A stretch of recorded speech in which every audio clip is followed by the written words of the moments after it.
For joining us. Just Joe's in the house. That's great. So thank you for joining us today. We have Joe Albahari, who is the real author of C# 4.0 in a nutshell, and LINQPad Pocket Guide, C# Pocket Guide, and he's also the creator of LINQPad, with which you're probably all familiar. I'm going to turn it over to Joe right now. We'll just switch to his presentation. And Joe, if you want to start your camera and share your desktop, go right ahead.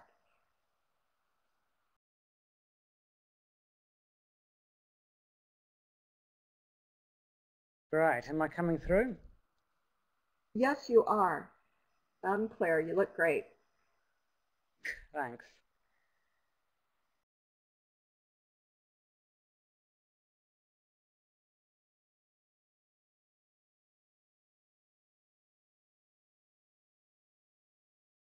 Great, well, welcome everybody.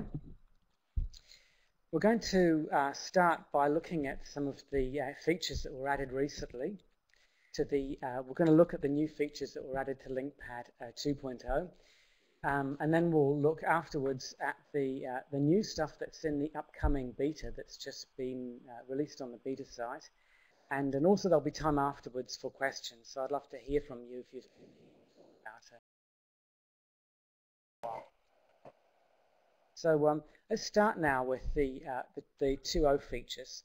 Now, the first thing that's changed is that the add connection dialog's now been enhanced, and the default link to SQL option has, there are a number of new things you can do here.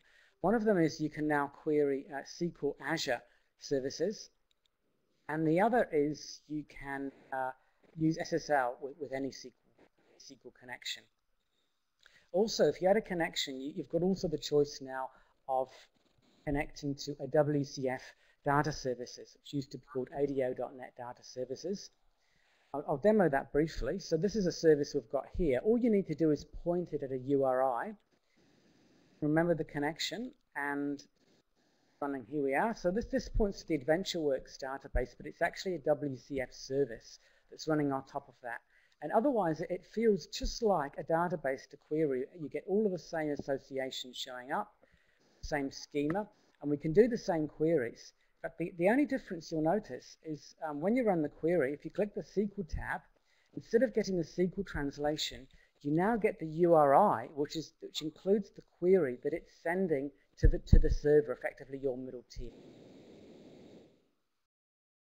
So that's the new ADO.NET, or the new WCF Data Services.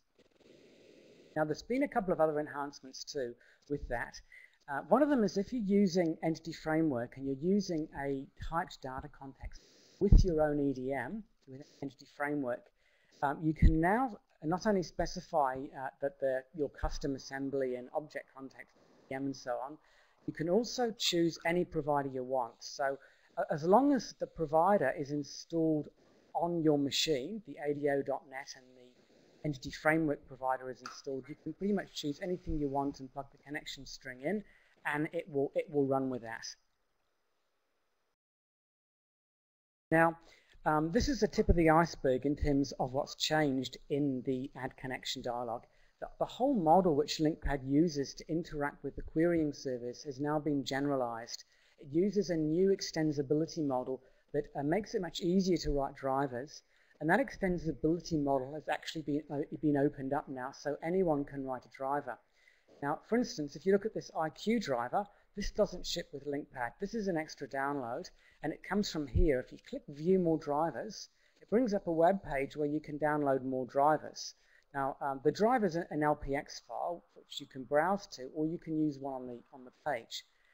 This IQ driver is one I wrote myself, although much of the heavy lifting is actually done by a library that Matt Warren from Microsoft, he wrote LINQ to SQL. He wrote the iQueryable toolkit, which is what this uses. And what this does is it enables you, it's like kind of, think of the second version of LINQ to SQL. It's an open source library. It's quite a cool library, and it supports, it's got an open model where it supports databases other than SQL Server. And I've enabled it for SQLite and MySQL. All you do to run that is just click that and it downloads it and puts it right in. It doesn't make any changes to your configuration. And if you want to do the same thing yourself, if you want to write your own driver, you just click on this link here, and there's actually a full documentation on everything you need. Here we are. Here's the full documentation and an extensive sample project on actually how you do this yourself. So let's have a look a little bit at that IQ driver. So if we select the driver and choose between MySQL and SQLite. Now this dialog actually comes from the driver. This is something that you would write in the driver. So I'm going to choose SQLite, and we can choose a database. We can make one up, new DB. Check this create database if missing. And there it is. We're now querying. So I've got a little script here.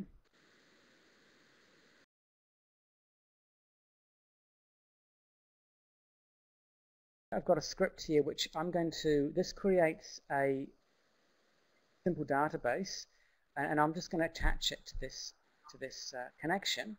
This will create a very simple database and populate it with data. So we'll run that now. And I wonder if we can, I'm going to change the configuration on the taskbar because it's locked our taskbar. So let me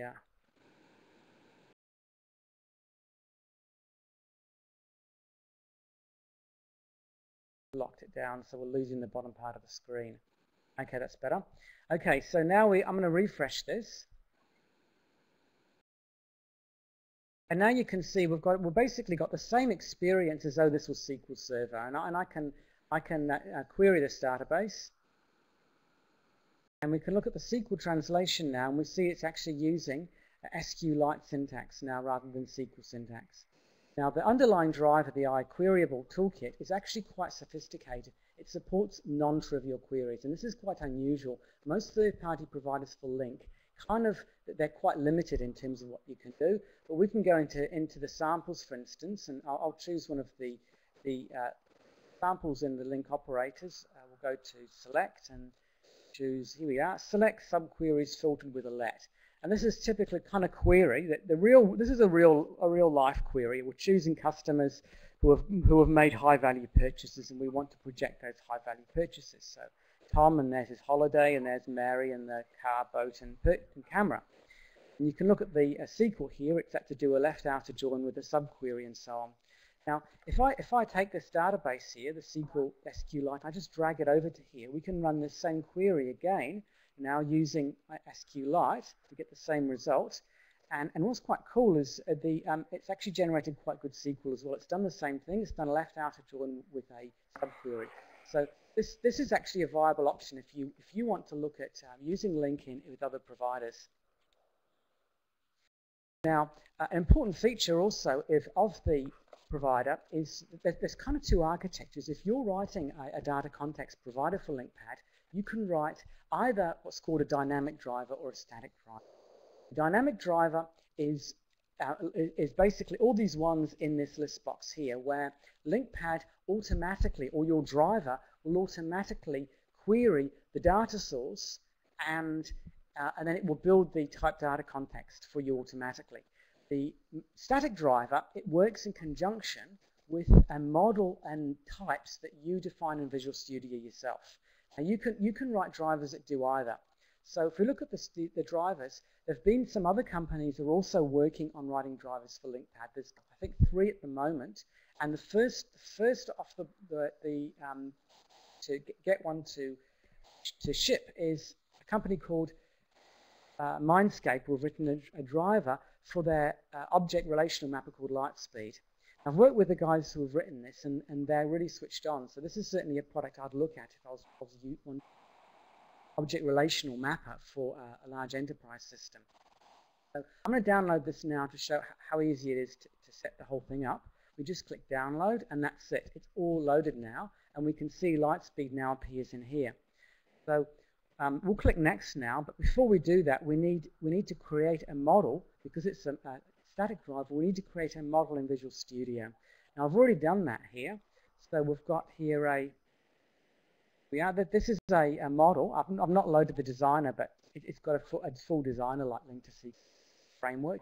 So this has got a model now, and it generates classes for each of the entities that we've mapped. And I've built that. So what I can do now in LINQPad is select light speed.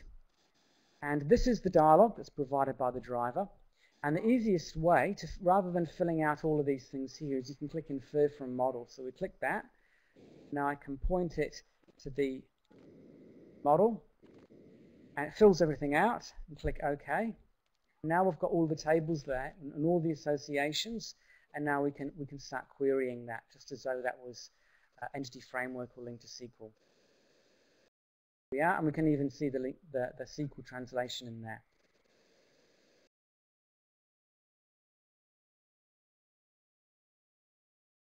Now, there have also been a number of other querying improvements in V2. One is that you can now export results to Excel and Word with and without formatting. And this is quite useful if you want to do some more fancy stuff with the output. So it's just single click, and here it is in Word, in Excel, without any formatting.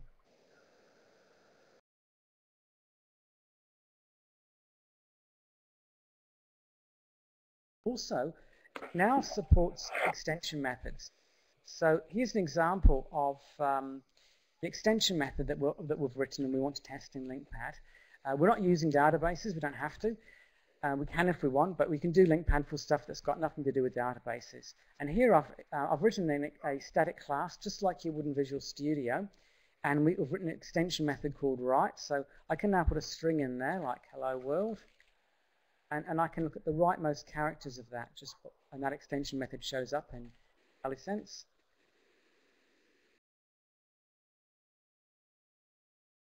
Here we are.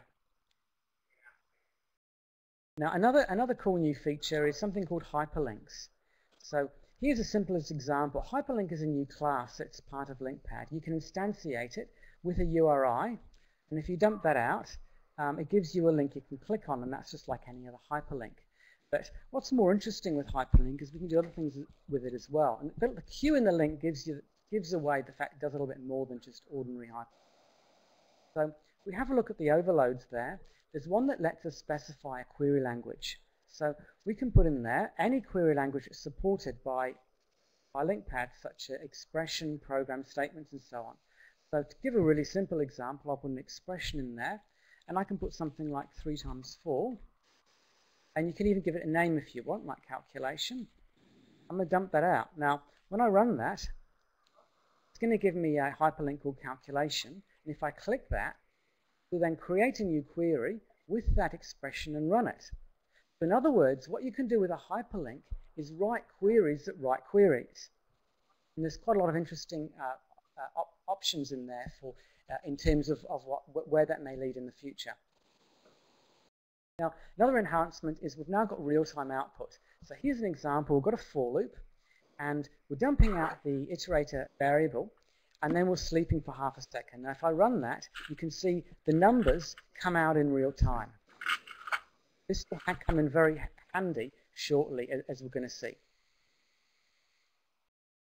Now, one final thing in this version is that there's been some changes and improvements in the sample space. Now, you notice you've got the C#4 in a nutshell samples in here, which you've got all the standard kind of link stuff in here. But there's a couple of new things that have happened. One is that I've reached out to other authors now, so any other author that wants to put their samples in there can. So in fact, if you click on this download more samples, there's one group of authors have already published their samples in here. And the other interesting thing that's happened, and again, this is a one-touch click, so you simply press that and it just downloads it, and it downloads it into here. But the other interesting thing that's happened is that LINQPad's kind of morphed into not just a link querying tool, but as a general purpose code scratchpad. People are using it for all sorts of things, like this, for instance, nothing to do with the database. It's an instant way to test any bit of code that uses C# or VB or the .NET framework. And consequently, what I found is that a lot of the samples in C# for in a nutshell work really well in LINQPad, even though they're not actual link queries. So what I've done is I've loaded these all as a third-party sample. which is great because it enabled me to dog food the API. And so here it is, C# for in a nutshell, more chapters. So this has all of the additional chapters from the language section, framework section, and so on. So you just click that, it loads in, and here it is. I've already loaded this. And you can see there's quite a lot in there. We've got the entire language section in there.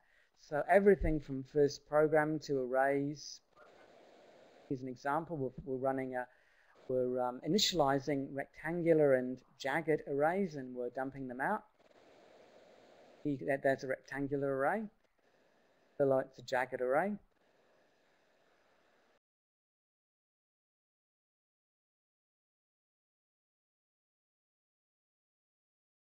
And we've got everything from creating types, generics, covariants, contravariants.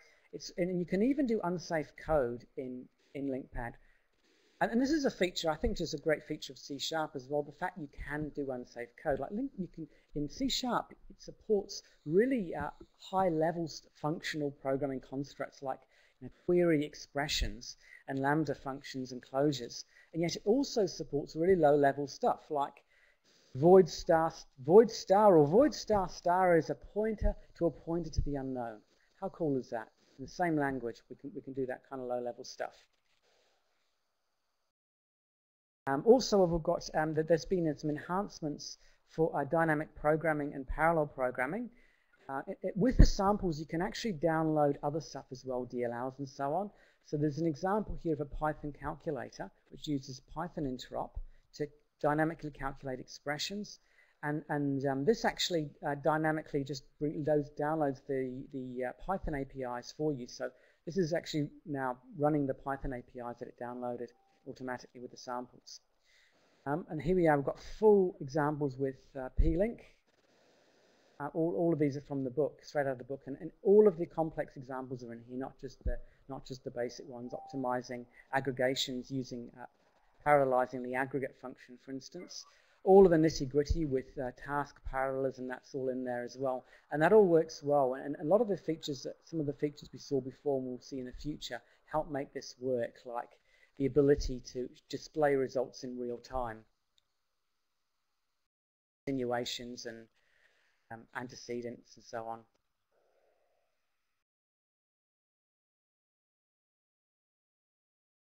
Now, one final feature we've added is, and this is kind of related to the samples, is that by the time you've loaded all of it, there's literally hundreds of samples now in here that are available to you, both from C#4 in a nutshell, and also from any other books that you want to download. And while this tree view adds as an excellent table of contents, the question is, what about with an index? How do you find stuff in here? People have been asking for a search facility. And you can see here there's now an option to search samples. This is exactly the same as clicking search queries for samples, which has got the same shortcut key as in Visual Studio. Now you can search for pretty much anything you like. This is the last thing I searched for, but we can search for something like unsafe. And you can choose whether you want to include samples or your own queries. And you watch what happens when we search this. It's going to now search every sample and every query. Here we are, and it's grouped them according to the folder or the chapter in which that match has appeared. And if we want to, it's highlighted the areas where the match is, and we can simply click any of these to open them up. And that clicks it, and now we can run that. Now, something else that's even cooler about this is if I expand the code segment, look and see what it's actually done. Like when we did the query, it didn't just run that query for us. It actually wrote a LINQ query to do the search, and then it executed the query.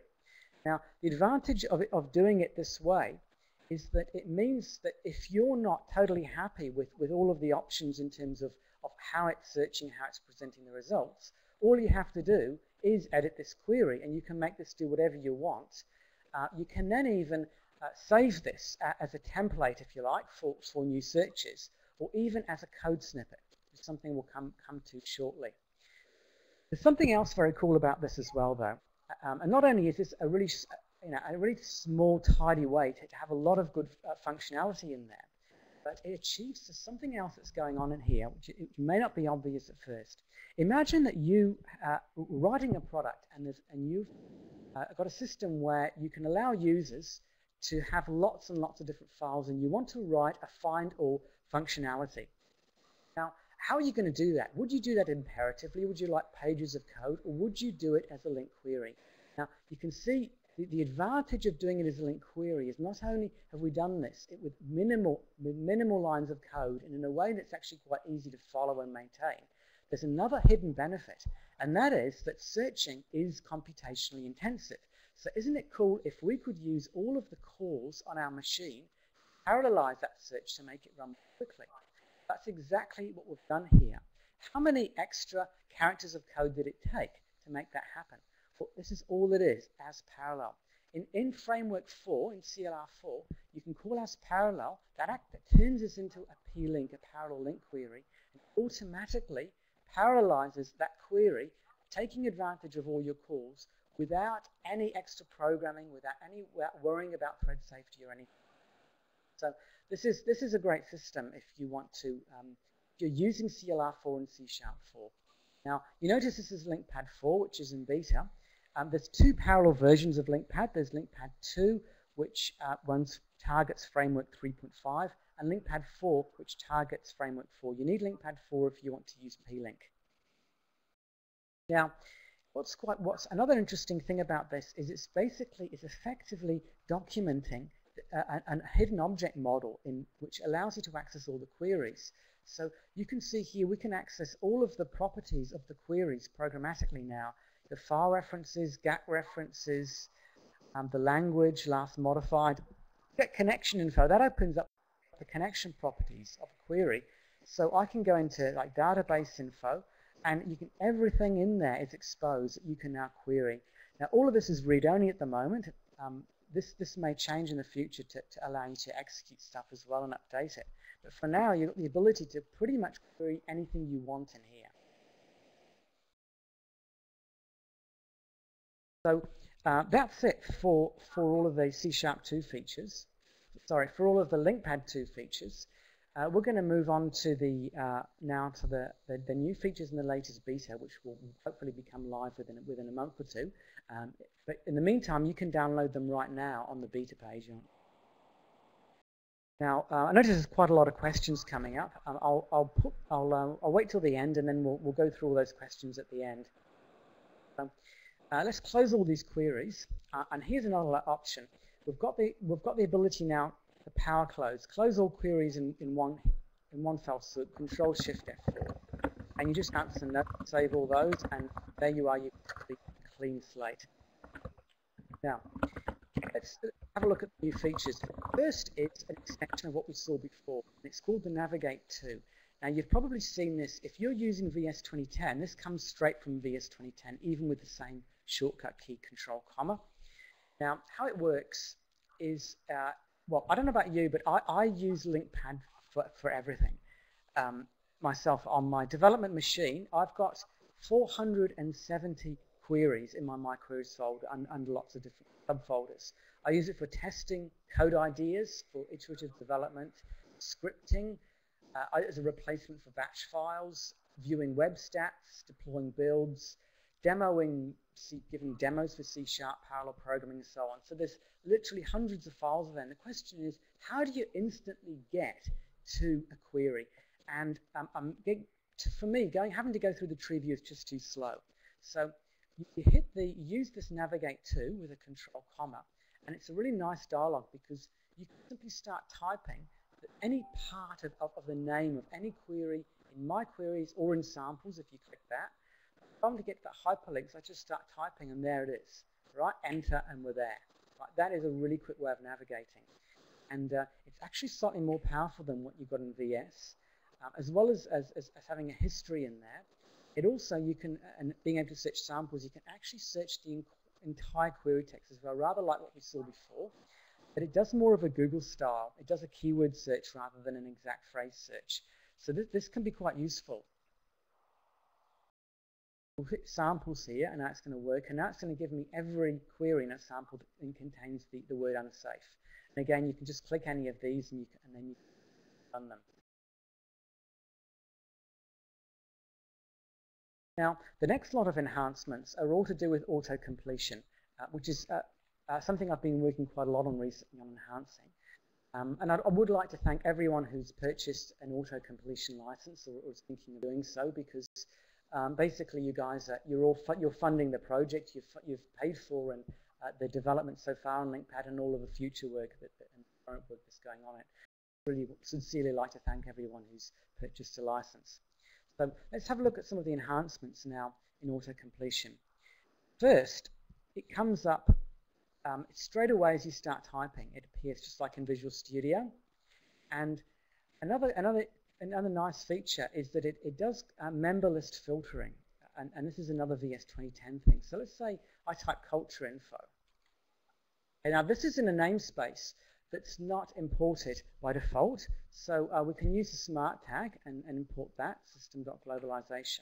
Now I want to type current culture, fine. Now I want to get the name of the current culture. So I type name. But you watch what's happened. Not only has it navigated the cursor to name, but it's filtered the list so that all we see are the properties that contain the word name. So that, in fact, this is quite good because it might turn out that what I actually want is the English name. Now, that returns a string. So let's say I want to call to char array on the string. LINQPad now supports what's called camel humping. So I can just type TCA, which is the capital letters on there, and then it gets you straight to char array. So this gives you both consistency with VS 2010, and it also makes the thing really quick and easy to use.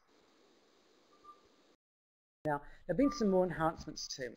One of the problems I have is if I go to, let's say we'll do a query on a SQL Express, we'll do a query on the Nutshell database. And I'm going to take the customers, and I want to add a new customer.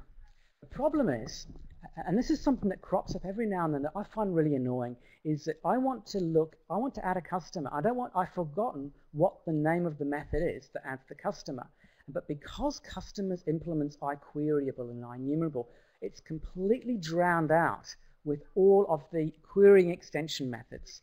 So what I'd like to do is, with one key press, is to hide all those extension methods temporarily so I can see the wood for the trees. And you can do that. It tells you Control-H, hit H, and now we can see all of the actual real instance methods on that type. So here's the one I want, insert on submit.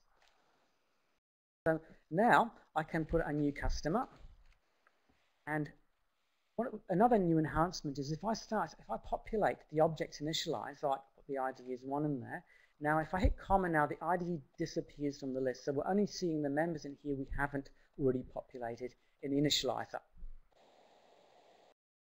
So those are the kind of the enhancements that take it in line with VS 2010 plus an extra one in there for the hiding extension methods. Now, the next feature is code snippets. Have you ever gone to LINQPad and you forgot you're in LINQPad, you thought you're in Visual Studio, and you want to do a for loop, so you type for tab, and hey, now guess what happens? It's exactly like Visual Studio. It brings up the code snippet for the for loop. So we can now change this to 50 if we want, and LINQPad supports all of the standard Visual Studio C# code snippets. So I can do a while loop in there, I can do a try. These are all the same shortcuts we've got in VS. And I can turn this into a program. Okay. I did that in one click, by the way. One of the most useful keyboard shortcuts in LINQPad, and they're all on here, are these ones here, right? To change the query language. Right, Control-1 through Control-8 changes the query language. So those of you who learn no other shortcuts, learn those ones. Now I've turned this into a program, so I can write a class using a familiar VS shortcut. So we'll use now my full class constructor, again using a familiar snippet. Put a comment in there. I can type a property, prop tab, indexer, an indexer in there.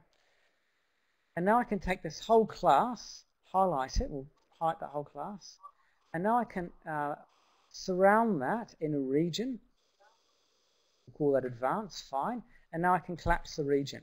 I've done that using all the same shortcut keys that Visual Studio uses. In fact, if you look now, you can see they've all been aligned now with Visual Studio for everything from commenting and uncommenting to insert snippets around. With everything now is aligned with Visual Studio, so it makes this a lot easier.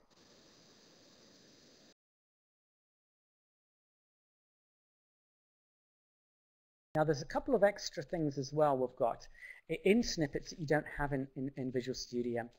Let's bring them up. We'll use your familiar shortcut key, which is, I think it's Control-KS. No, sorry, Control-KX. Now, if you go to C#, you'll see all the familiar snippets in here, but there's a few extra as well we've added. One is EF, expression of func of. Like, how often have you typed that? Like, no sane human should ever have to type EF, expression of func of. So that's been done. So you can just go EF tab. All these shortcut keys, they're all on the menus if you forget them. As I said, they're the same as what you get in VS. There's a few others as well that are quite cool, such as we've got IEnumerable of, ER for enumerable.range. That's the kind of the functional equivalent of a for loop. IQueryable of, and these ones here are quite good. New and newL gives you an anonymous type initializer and it braces you up. Those are quite handy. Now, what happens if you're a power user in Visual Studio is you probably will have created your own code snippets as well, and you'll have saved them to the My Documents folder under Visual Studio, Code Snippets, Visual C#. If you've done that, LINQPad will automatically suck those up, so those will all work as well. There's a couple of extra things as well it does. Like, one of the things you can do is, and this is for a fan of people who like fluent syntax. So let's say, for instance, I want to go, instead of going from C and customers where, I just want to go customers.where. What I can do now is when that where comes up, you notice at the bottom in red it's got press tab to insert a code snippet. All of these query operators have got built-in snippets. So if I hit tab, it puts the where in and it lambdas you up, and that actually is quite significant in that I find that by the time you do this manually and type the arrow, this is kind of what makes it slower than query expressions. So if you like fluent syntax, with this new shortcut, you can write them as quickly as you can write query expressions. Now, the next enhancement is also as a LINQPad unique thing, and it works with both fluent and query syntax. And to demo this, we're going to bring up AdventureWorks. And we'll do a new query. And I'm going to go from in addresses, select. Now I'm going to do this new L snippet, which will give us the braces on a new line. And now I want to select address line 1. But I don't just want to select address line 1. I want address line 2 and the city and the postcode and stuff as well. So you notice it says press backtick to select multiple items. This is called the LINQPad Powertick. So what you do is you go to your first item, you hit backtick, go to your second item, backtick, city, modified date, postcode. And what's really cool about this is you can actually reach in through the object hierarchy into parents as well. So if we want to go to the state province, we can hit state province dot, and I want the is only flag and the modified date and the name, and I want to reach into the sales territory, and I want these things here as well. So here we are. This is the quickest possible way to run queries, and the great thing is you can run it, and it comes up with an error saying we've used that same name in there twice. And so it's very easy to fix at this point because we've not pasted it into Studio yet. So we can say, actually, I don't want that one at all. I can just delete that, run it. Now it works, hopefully. It's running. Oh no, we've got too many. It's bringing up the whole database. That was a mistake. I only want the first 20 rows. So make the change. Now I've got exactly what we want. We can check the SQL, it's fine. And now we can select all of this and copy it and paste it into Visual Studio. And we've saved a heap of time. Had versus trying to write that thing in the LINQPad Powershell. Now, there have also been some enhancements to the smart tag. Now, to demo this, let's close all this off. What I'm going to do is we're going to flick to Visual Studio, and I'm going to bring up I'll bring up that Lightspeed project. It's fine. And this is because this is a console project. You can see in my references I don't have any UI stuff in here. But let's say I want to do some UI stuff. So I want to create a new text box. So I type new slow because it's here. Text box. Eventually it'll catch up. Now, we've got a smart tag there, but it's not all that smart. What that tag basically is telling us is it's letting us create a stub class for text box. The reality is I want to use a WPF text box. And that smart tag is playing dumb, right? There's no soup for you because you've not added the right references to the WPF namespaces. Now, this is something that's kind of annoyed me a bit with VS, so I've made the change now in LINQPad. So what happens is LINQPad knows about every type in the entire .NET framework. So if I go new text box, I don't even have to get the casing correct. Up comes a smart tag, and it gives me a choice of every text box in the .NET framework. So if I want to use the WPF text box, here's I just choose that one there, and now it's corrected the case, it's added the reference to the assembly, and it's added the namespace assembly, and now I can take advantage of things like memberlist filtering. So if I want to know like all of the members, there's like thousands of members of this thing, but I want to know all the ones that contain the word height. I can just type height, and here they all are. So I might actually want actual height. Now let's go and go to Query Properties, which is F4, and have a look what it's actually done. Now, not only has it added the presentation framework assembly but it's also added all of the other ones it depends on. So therefore, you won't get any silly compiler errors saying you also need to add a reference to Windows base. It takes care of all that stuff for you. It's also added the namespace import for that. So basically, what this means is that the entire .NET framework is literally at your fingertips, which makes this an ideal tool for experimenting and for doing iterative development. Now, you might be saying, hey, Joe, you've gone off the rails. What on earth are you doing? Are you doing WPF in LINQPad? LINQPad's for LINQ. Surely it's not for WPF. Well, I'm going to prove you wrong in just a moment. But before we do that, we'll take a little diversion onto something slightly related but slightly different, which is the issue of assemblies that are not part of the .NET framework. So let's say you want to do something you've got your own object relational map or your own framework, or you're using some beta assemblies that are not part of the .NET framework. Now, obviously, this smart tag won't help you in that situation, but there is something else that will. So to illustrate this, I'm going to add a reference to the assemblies for Microsoft's new Reactor framework. Now, let's first close everything down, so we've got a clean slate.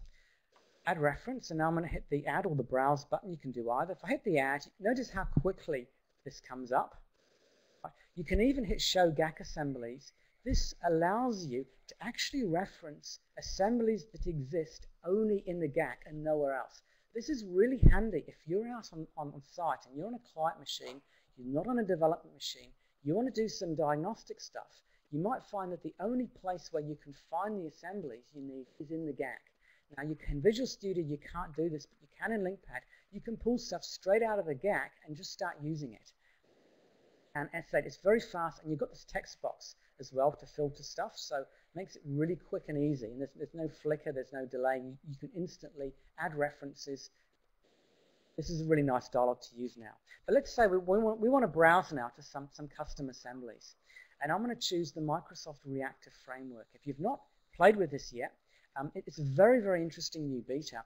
Basically, what it does is it just turns the IEnumerable abstraction onto its head. So instead of an IEnumerable is like pull abstraction, reactive is a push abstraction, and we're running LINQ over the push abstraction is your reactive. It's quite cool. I've added the references here now to these things. So I can start doing something with this. Now, LINQPad is, in this beta has got special support for reactive. So what I can do is I can dump observables. So we'll give an example. And this will kind of look a bit weird if you've never used it before. So we'll put time span from second. That. So this is now going to give me an endless sequence that's going to pull something out every second. Right? And this is where the LINQPad's new ability to show immediate output is quite handy, because we can see this as it's being emitted. Now, this kind of looks pretty much similar to the way LINQPad would dump an enumerable, but there's an important difference. Let's change this to a statement and dump this explicitly and give it a heading. And we're going to get the same result as we had before. I'm going to take 5, so we'll limit it to 5 rows. Stop that. Give us 5 rows. Now, what's interesting is that I'll do another one now, foo and far. So I'm going to do 2 at the same time. And you watch what happens when I run this, is that the results of the 2 observables actually interleaved. Now, what LINQPad does is that when you dump an enumerable, it basically pulls on that enumerable until it sucks it dry. But when you dump an observable, what it does is it subscribes to the observable and then it allows the observable to push LINQPad. So what it means is that you can subscribe to many observables at once. It's a non-blocking call. The dump is non-blocking until everything's finished, and then it waits for all the stuff to finish, to exude its content. Now, it's a very quick demo of RX. Now, if you want to find out more about RX, and look for the video presentations by Eric Meyer and Brian Beckman. They're the guys at Microsoft that invented them, and there's some really cool stuff in there. They go into the theory of it as well as the practice, and very good videos for checking up on that. Now, going back to code snippets and autocompletion and stuff. Remember, we hit F4 and then we went browse. And we browsed to these assemblies. In my opinion, adding references is an intrinsically painful activity that humans should only ever have to do once in their life. So once you've added the references for Reactive, what you can do is click Save as Snippet. And this saves it as a code snippet in the snippets folder. I'll call the RX. And the format for that snippet is exactly the same, interestingly, as a Visual Studio code snippet. Right? Code snippets actually allow you to add references and namespaces. So I'm going to close everything off now. Put off. And I'm going to go to the Add References dialog to prove there's nothing up my sleeve. Okay? And now I'm just going to type RX tab, and now up comes all these references. Now, this is quite useful because it means you can create these snippets for all of the common groups of reference assemblies you use. Beta assemblies, your own assemblies, ORMs, everything. And they're additive. So if you want to create, you've got something else called WinForms, you type WinForms tab, and that'll add all of the WinForms stuff to that. And it includes imports as well as the namespace imports, which is that you're using directives, as well as the additional references. So what this means is not only have you got the entire .NET framework at your fingertips, you've got everything at your fingertips, quite literally, which is really important if you want a code snippet scratchpad that gives instant satisfaction. Now, I said just a little while ago that what's the deal with WPF? Why on earth would you be doing anything WPF in LINQPad? Right? XAMLpad surely is the tool used for WPF. And you're quite right in that XAMLpad is the instant satisfaction tool for XAML if you want to do visual stuff. But I don't know about you, but sometimes I like to do a scratchpad kind of stuff from a programmatic point of view as well. I've actually written a little code snippet here called WPF to do that. WPF tab, it adds all of the namespaces and references, but moreover, it actually contains some code in there as well. Now, a little trick, if you want to add code to any of the snippets that you've created, it's very easy to do. You just edit the snippet file, and you just insert code into the XML tag for code. So these are very easy to create. And this snippet, what it does is it lets its little template for playing with WPF. So what I've done is I've created content, which is simple string, and I've put it into a window, and I'm showing it as a dialog. So what I can do now is change that to a new button, and we've got the full auto-completion with member filtering and all the other goodies. So I want to make the content is, I'll call it foo in there, and I want to change the font size to, I'll make that 50 point. We'll run that now, and up comes a form with a really big button. Now let's, what we can do is take this a step further. Is remember that we've got the new feature of LINQPad is real-time output. So what I can do is I can subscribe to an event here. I'm going to subscribe to, let's say, the size changed event. We've got size changed and plus equals, and there's a code snippet for this. So if I put plus equals tab, it won't do what Visual Studio does, which is create a method event handler, because that's so 2005, right? It'll lambda you up instead. It's much cooler. So now I can just put args.newSize.dump. So now it's going to dump out the new size whenever the size changes. So now if I make a change to that, you can see in real time now it's dumping out the new size to the output window. Now something else that you can do, which is quite cool, is we'll just delete all of that. Let's just say I want to look at the default properties for a button. So I can type content.dump and use LINQPad's dump method, which is a really powerful method for looking at the object. But the only problem that you do find with the dump method is that it gives you so much information, it sometimes gets overwhelming. So if we look at font family here, it's given us all of the font families and family names, and the level of depth we've got here is actually more than we probably need. So there's a new overload now with dump where you can specify the maximum depth. So if I put 1 in here, it'll give me a flat dump, single level dump, which can be really useful in these situations. So we can quickly now go through this and look at all of the default properties for that. And for me, this is kind of a very different view that you get from the debugger in Visual Studio, and sometimes I find this kind of easier to work with. Now we'll go through one more feature in the code scratchpad vein, and there's a new feature which is actually kind of like, all this really is a code snippet. It's called execute shell command. Control-Shift-X is a shortcut, and what this does, it basically lets you execute a DOS command like dir, and the results are spewed out in real time. So if it took a while to write, you'd actually see this appearing as it came out. Now, this is kind of quite exciting, because what you can do with this, as well as having a nice hotkey to get there, is you can type stuff like ipconfig/all. Same thing. Now, you can also, there's an overload that lets you put it into quiet mode, so it won't actually output anything to the dump window, but instead what it does, it gives you the output as an IEnumerable of string. So I can put where, and I'll use my little tab snippet, line.contains, and I also want the stuff that's to do with DHCP. Dump that out, and now I've got all the DHP stuff from the ipconfig. So this kind of gives you ability to do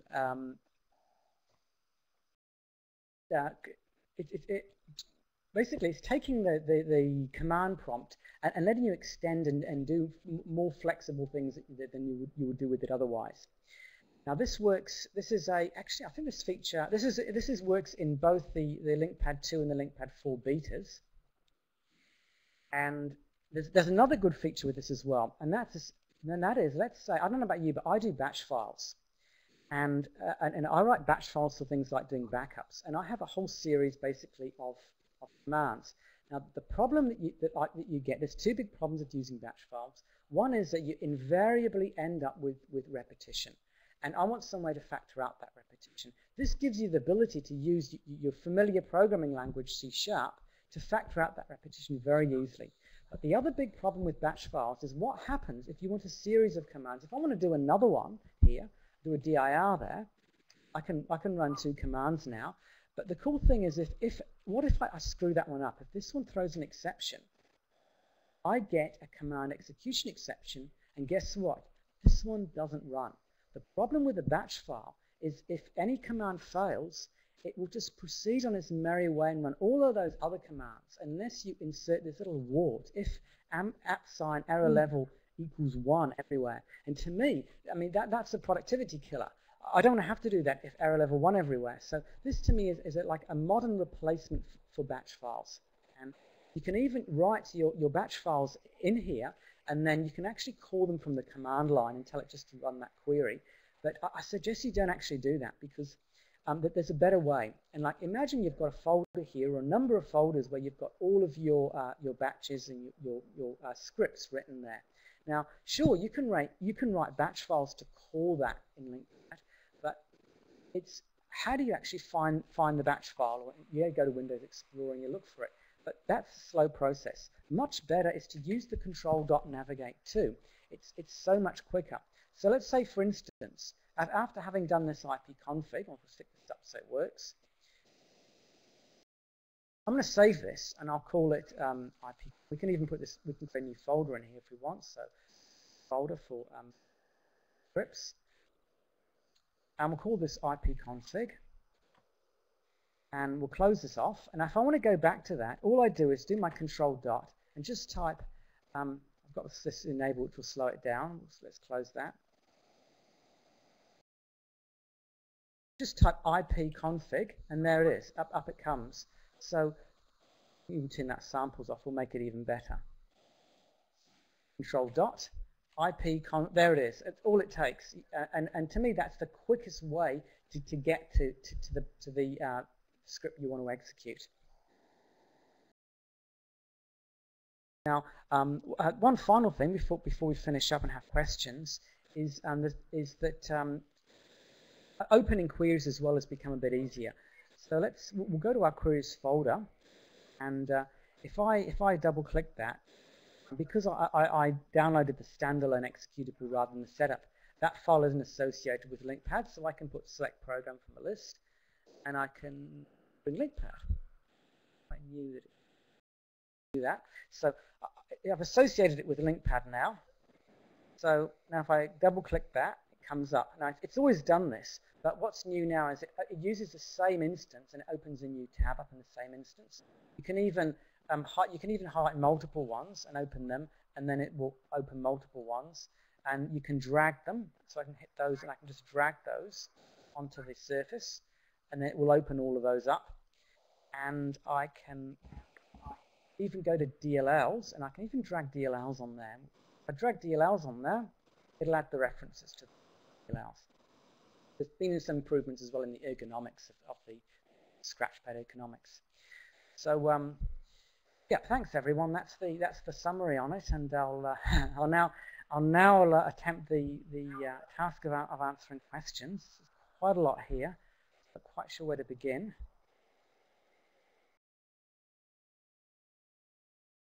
Okay, so I find where do I find all the questions?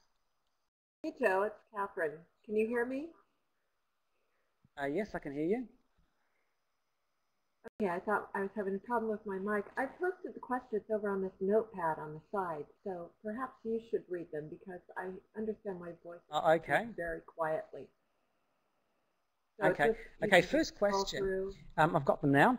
First question is it's actually a question on P-Link and the CLR4. It said, why doesn't the CLR just automatically use P-Link?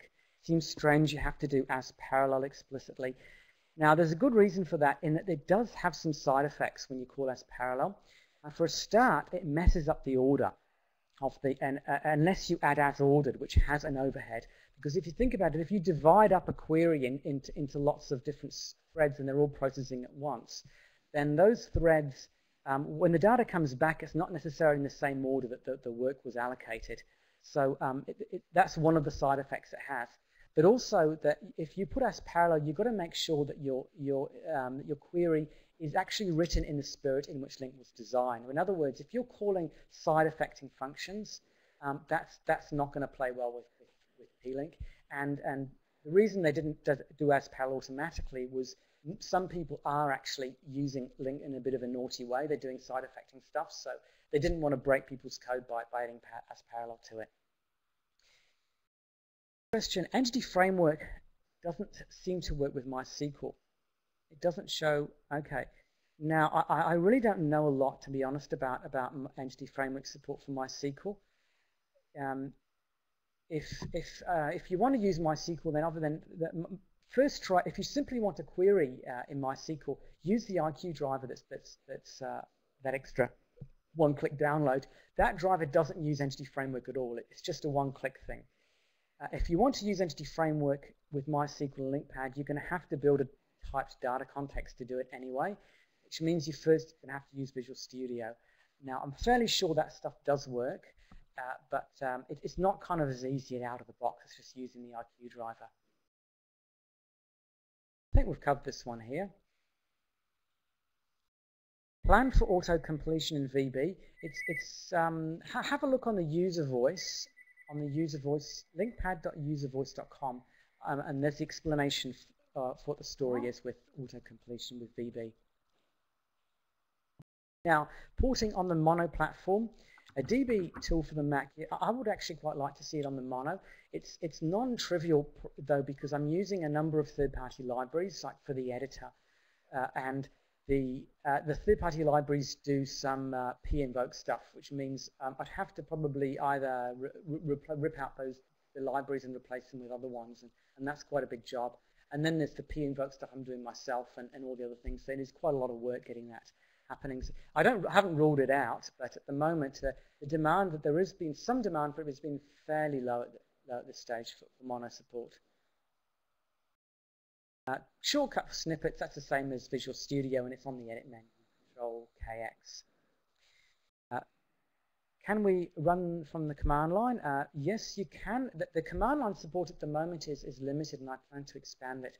What you can do from the command line is to start up LINQPad, tell it to load a query, and optionally run it as well. It still brings up a user interface. It doesn't do it entirely from the command line, but that's as far as the command line support goes at the moment.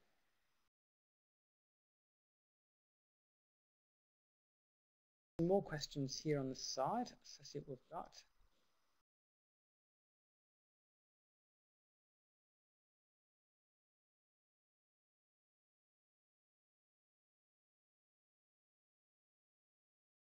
Yeah, hope VS will learn. Yeah, maybe in VS 2012 we'll have some of these features.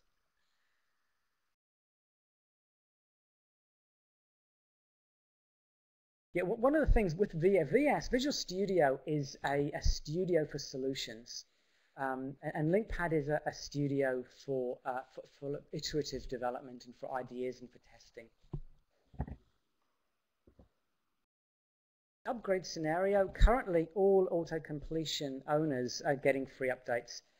That's probably going to end in a couple of months for new purchasers. People that purchase probably from June will get updates for a certain period of time, but currently everyone that's purchased to date and everyone that purchases in the next month or two will get indefinite free updates.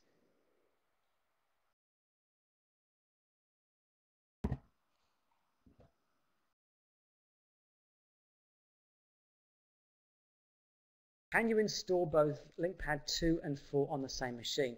That's a good question. The good thing about LINQPad is you don't need to install it at all. You just run the executable. And you can even run multiple beta versions side by side by doing that.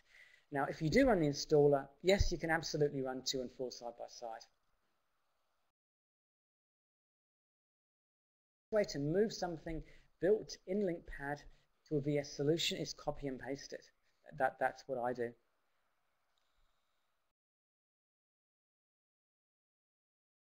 Now, Powershell integration, to be honest, I feel a little bit embarrassed about this, but I've not used Powershell. And I don't quite know how the command function that I've got, the util.command, how that compares to Powershell. But one thing I can tell you is that with that, the feature that I demoed, the util.command, you can be productive straight away with this. Now, the thing about Powershell is there is a learning curve. And a lot of people, like myself included, we've either just not had the time or the motivation just to take on that learning curve of PowerShell. So, and it's something I should probably look at.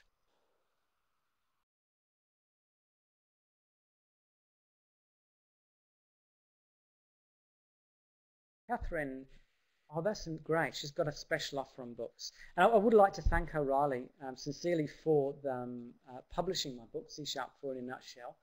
It was, we worked pretty hard to get the thing out early. I've actually been working on that book since April last year. There's been about 6 months work gone into the update. And O'Reilly have been really good in getting the book printed on time. We were getting it out in January and without any loss in quality. So I really thank her. You would lose assembly rest by good point.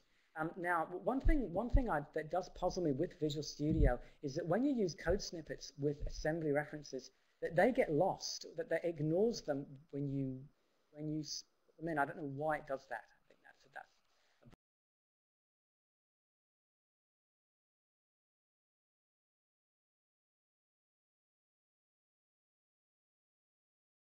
WCF plans, that's a good question. Actually, quite a number of people have been asking about this. And at first I said no, but I think I'm going to relent now. The idea with WCF is if you want to query WCF vanilla rather than WCF Data Services, the consequence of doing that is that you can't, NLINQ queries that you run over that are going to execute locally rather than on the server. That's a great thing about WCF Data Services is that it pushes the queries to the server rather than the client. But nonetheless, I think it is actually very useful to just run WCF on the client, and that is actually now on the to-do list.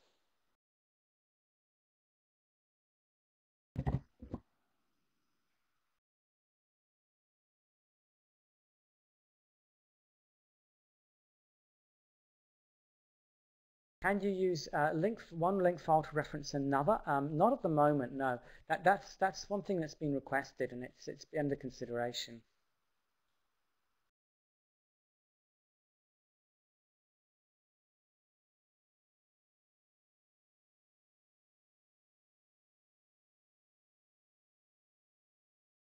Can we use your IQ driver in other code? You can't, I don't think it would really help to use it in other code, but the thing you actually really want to use in your other code is the iQueryable toolkit that the IQ driver uses, because what the IQ driver does, it basically uses that toolkit, and then it's also got a data context generator on there, but the data context generator is not tuned for Visual Studio projects. It doesn't actually produce source code. It just produces an assembly using reflection.emit. It basically emits that code directly, which is not that great for development. So, but you certainly can use the IQ queryable toolkit. That's actually virtually a completed product, and I think you can start using that. And if you want really good LINQ support for other databases, it's certainly something that you can look at.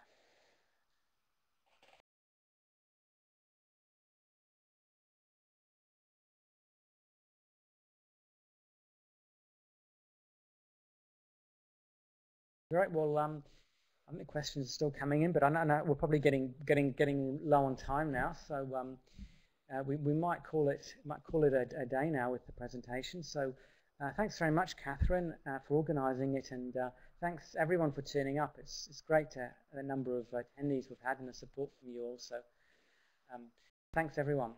Well, thank you, Joe. I could tell that people really enjoyed this and got a lot out of it. So I just want to say, anytime you want to do a webcast, sorry, my phone is going off here. Anytime you want to do a webcast, you're always welcome to.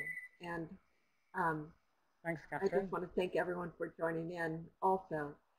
And I think I will leave the chat room open for just a few minutes. If people want to connect with each other, I'll turn on the person-to-person chat so they can do that. And then close it out in about 5 minutes. So, and I just wanted to repeat one more time that I will send everyone a link to the recording as soon as we have it available. That could be just this afternoon. So I'll email everyone. Thank you, Joe.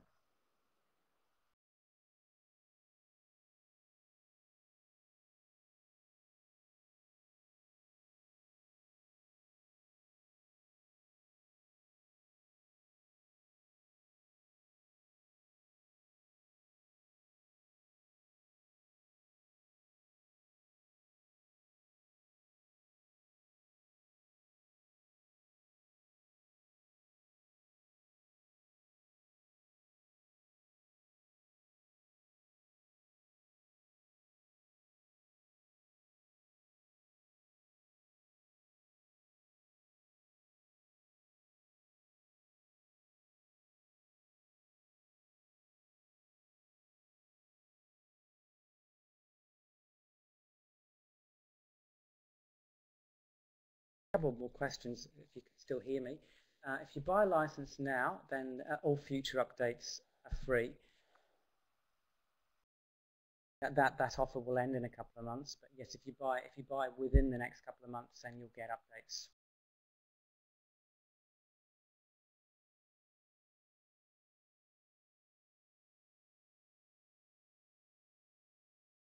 Now, the difference between version 2 and version 4, the only difference is that version 4 targets CLR 4 and Framework 4 and C# 4, and version 2 targets CLR 2, Framework 3.5 and C# 3. So if you've got it's currently in release candidate, the release of Framework 4.0 install, you definitely want the 4.0 version because it lets you use all the good stuff in Framework 4 like PLINQ and the new version of Entity Framework, the new version of Wcf Data Services, and C# 4, of course. And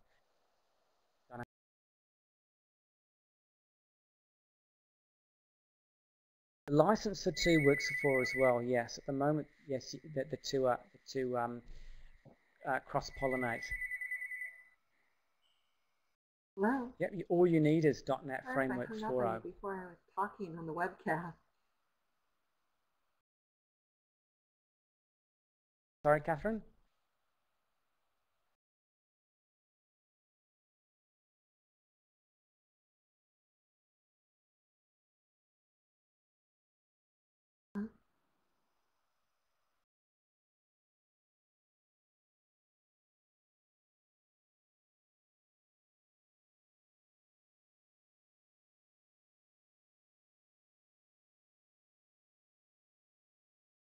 Yeah, we should get it done.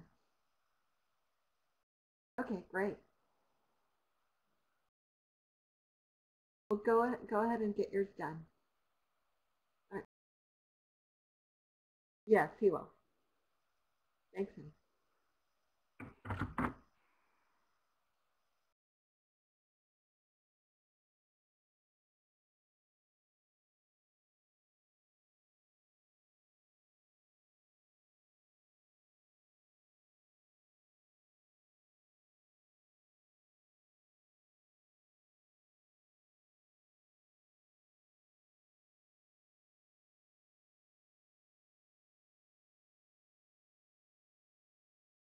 Now, how do you convince LINQ naysayers to jump on board? And this is a good question. The best thing is to show them a LINQ query version. It depends, of course, on whether they're naysaying in terms of LINQ qua object relational map of querying a database, or LINQ in terms of general code development, LINQ to objects and so on. I mean, with LINQ to objects, it's interesting. When that first came out, I was thinking, now, is there going to be much of a use for that? And I looked recently in LINQPad, and I use LINQ queries like several times more often than I use a for loop. And so over time, you end up using these features. It's a really good feature, LINQ to objects. And the more you use it, the more you like it, and the more code it saves. In terms of object relational mappers and querying a database, LINQ is a really clean way to write your queries, as long as you actually write them in LINQ. I've seen so many people write SQL queries and they transliterate them to LINQ, and what they end up with is pretty grotesque. You've really got to kind of think through your problem in the LINQ space, and what you end up then is sometimes dramatically simpler than SQL. And the good thing is that all the skills that you use in learning LINQ scale, because there are so many other products now coming out that use LINQ. I mean, already we've got LINQ to XML, we've got a LINQ to objects, you've got all the object relational mappers that use LINQ, and there's now Reactor framework that uses LINQ, and there's now Dryad, which for distributed computing, that uses LINQ, and there's other stuff coming through in Microsoft Research as well. There's complex event processing, there's a new API for that uses LINQ. So it's the new querying language, and you're crazy not to learn it.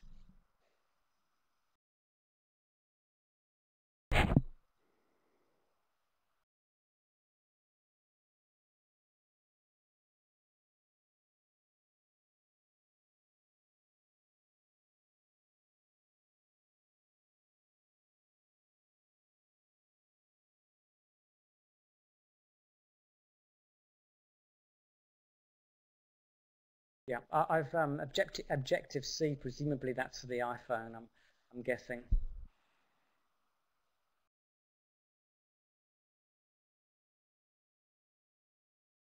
Storia ADO.NET Services. Yeah, I demoed that fairly early on. We did a query with Data Services. Interestingly, with Data Services, there's been a lot of improvement in the Framework 4 version. Framework 2 version, it was very limited in terms of the type of LINQ queries you could put in there, and the 4 version now is a lot better.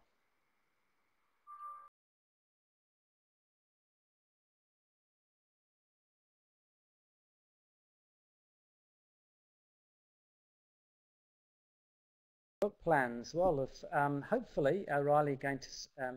I'm trying very hard to persuade them to do a C# for pocket reference.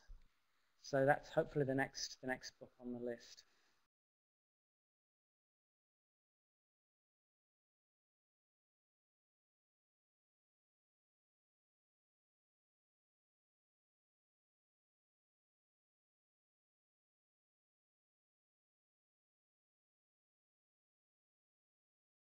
C# for pocket reference we'll use all the same examples as the language section of the C# for Nutshell, so you can interactively work through the book in LINQPad.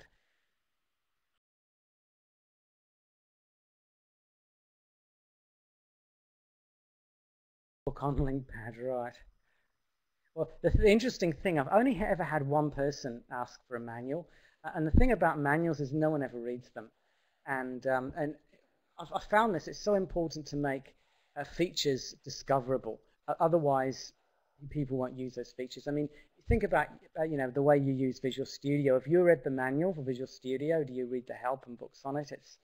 I mean, you usually just use it and you just discover the features. And sometimes someone gives a presentation on the tricks and tips and so on, but most of us, we don't tend to read manuals. It's cheating, isn't it?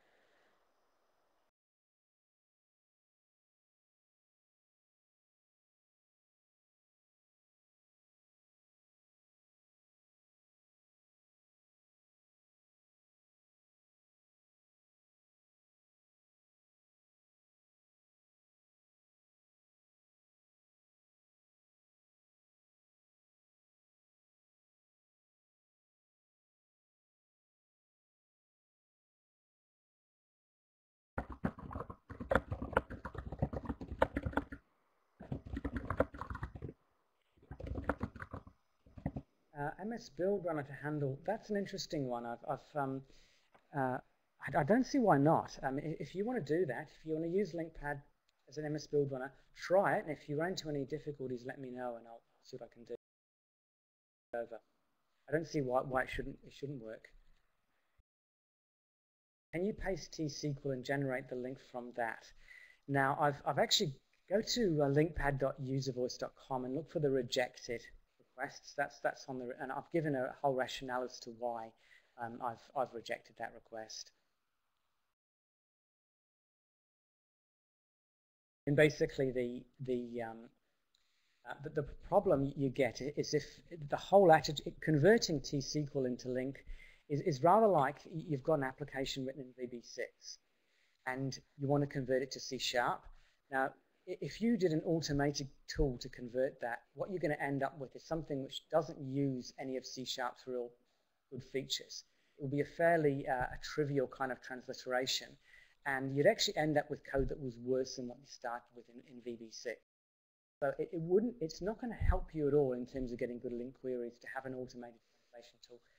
You've really got to kind of rethink the problem, the querying problem, and this is an issue that people have with going from SQL to LINQ. And one of the reasons is that LINQ works at a higher level of abstraction than SQL. And for instance, I mean, one of the main differences is that with SQL, you're querying relational data into flat result sets. With LINQ, you're querying an object graph into an object graph. Very different the way you do that. Now, you can use LINQ to do query relational into flat. It's like you've got one hand tied behind your back. What you'll get will always be at best as good as what you had with SQL. And worse. You're getting the worst of both worlds when you do that. So to really use LINQ, you've got to say, well, okay, we've actually got an interconnected object graph here, and we just take those objects and we just project them into another object graph, which is the stuff we want on the client. When you do that, you find it gets dramatically simpler, because so much of the complexity of a SQL query simply is in flattening those results out, which is completely unnecessary. It's just a fabrication or limitation of SQL that you need to flatten everything out.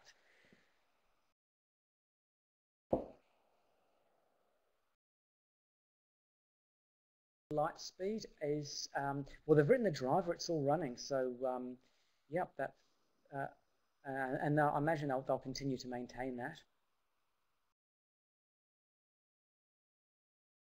Yes, absolutely. You need more practice.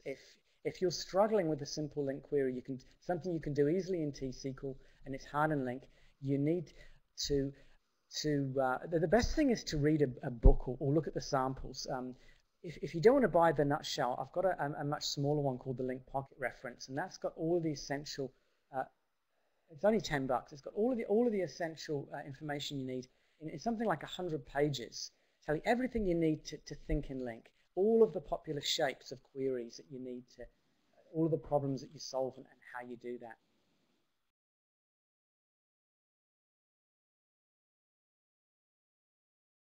How many lines of code is LINQPad?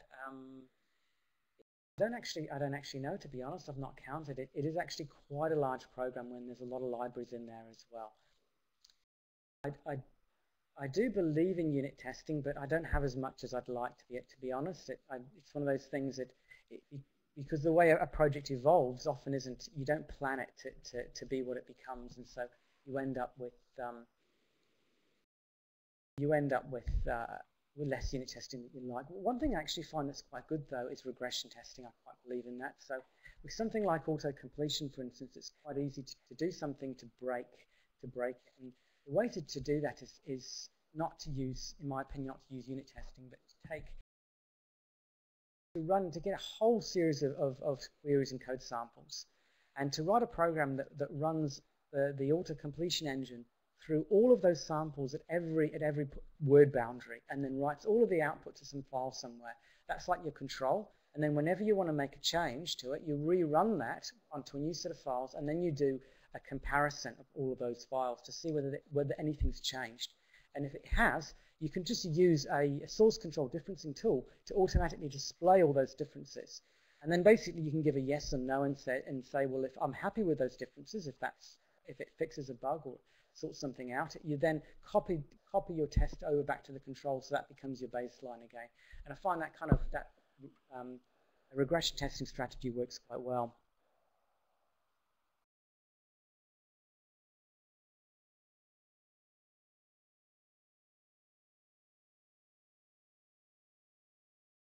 Thanks, everyone.